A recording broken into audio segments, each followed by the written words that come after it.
Hello, and welcome back to our next episode of Geostrategy in Action, where we talk about the geopolitical developments of the day, as well as how companies are reacting to them and trying to position for success going forward.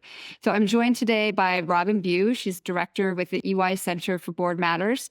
And I'm really excited to talk to her because she and I have done a variety of collaborative events recently with boards around the topic of geostrategy and how they're handling it. Obviously, there's so much geopolitical change and policy uncertainty right now, hitting pretty much every role across the C-suite, from the COO to the CFO, and corporate development, human resources. It's really hitting across the board right now. So, the board has always engaged in geostrategy to some degree, but I think that the attention to this issue is rising. So, Robyn, I mean, what are you seeing in terms of some of the recent developments that are particularly impacting the board's agenda? Thanks, Courtney, and it's great to be with you. I would say three things. First off, tariffs, of course, are top of mind for every function of the company, and also for the board members as well. And from the board perspective, I think it's not just what's the company doing in the short term to maybe optimize supply chain, think about inventory, but more looking at what are some of the long-term impacts of, tariffs may go up, tariffs may come down, but however they shake out, we know that the global trade order is not going to look like it has been for the last decade or more. And so for the board, dialogue with management, we get into what does this mean for our products and services? What is it going to mean, for our partnerships, for our alliances? How do we think about consumer preferences differently? So really, what's going to be the impact on our business model going forward? Two other ones really quickly, and then we can get into the discussion. But regulatory developments, obviously nothing new there, or it's not a new issue. But for companies headquartered in or operating in the U.S., thinking about not just what's happening with the U.S. federal versus other jurisdictions, the U.K., Europe, et cetera, but also the difference between U.S. federal and U.S. states, and that patchwork. Things are just not going to get any less complex. And then with cyber, again, not a new issue on the board agenda, but when times are volatile, that's a great opportunity for bad actors to launch cyber attacks. And so board members are continue to be concerned about that. Yeah, well, that's certainly a lot. How are boards thinking about kind of providing management with guidance around all of that, given that there's so many sort of high-level strategic issues that are hitting all at once? Yeah, I think maybe the flavor of the day is more. So boards are asking about scenario planning. Let's see some more different scenarios, and especially on the extreme end. So some people call it bow tie analysis, where the ends of the tails look a little bit more extreme, and not just give us more scenarios, but board members want to see from management, tell us about what might be some of the early warning signals that could indicate a potential shift or things changing, again, whether it's on trade policy, whether it's other regulatory developments, climate disclosure, AI regulation.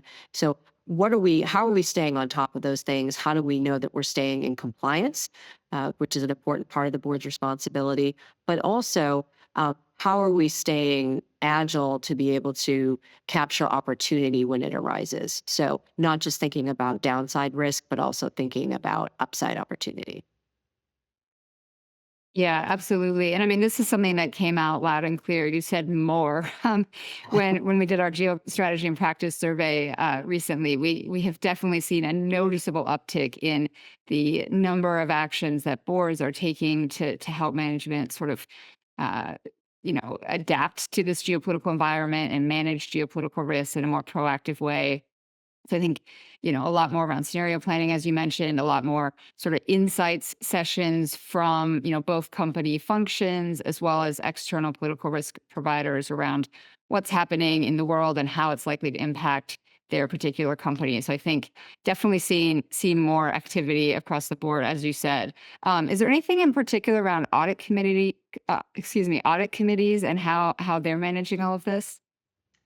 Yeah, it's an interesting question. Audit committees are leaning in around what's been the impact, let's take tariffs on risk factor disclosure. So, sort of a similar dynamic to what we saw immediately in the wake of the pandemic, or in the wake of the invasion of Ukraine, where audit committees are looking at how are these major shocks and changes, how are they going to impact our risk factor disclosures, or there's going to be other impact on financial reporting.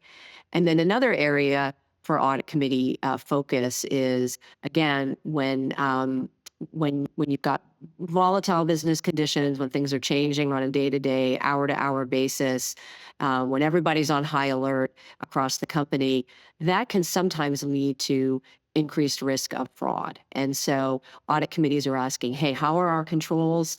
Are they adequate are they fit for purpose in the environment that we're in, to make sure that that we're able to identify and get on top of that. Yeah, that's really interesting and a good point. I mean, I think, Robyn, you and I were recently with a group of board directors in Florida, and one of the things I heard from them was this current era does remind a lot of directors of those kind of early days of the COVID pandemic, as you were just sort of alluding to. There's so much uncertainty in the external environment that there's just a need for much stronger engagement by the board overall across all these issues. So I guess maybe that brings me to my next question in terms of, what else should boards really be thinking about? We know that they're doing more now, but what more should they be thinking about regarding their role in geopolitical risk management? Yeah, another theme that we're hearing a lot come up a lot these days is board members are really wanting to understand how is the CEO engaging in public policy matters. So for sure, the CEO is always going to be the spokesperson of the company. That's not the board's job. That's the CEO's job.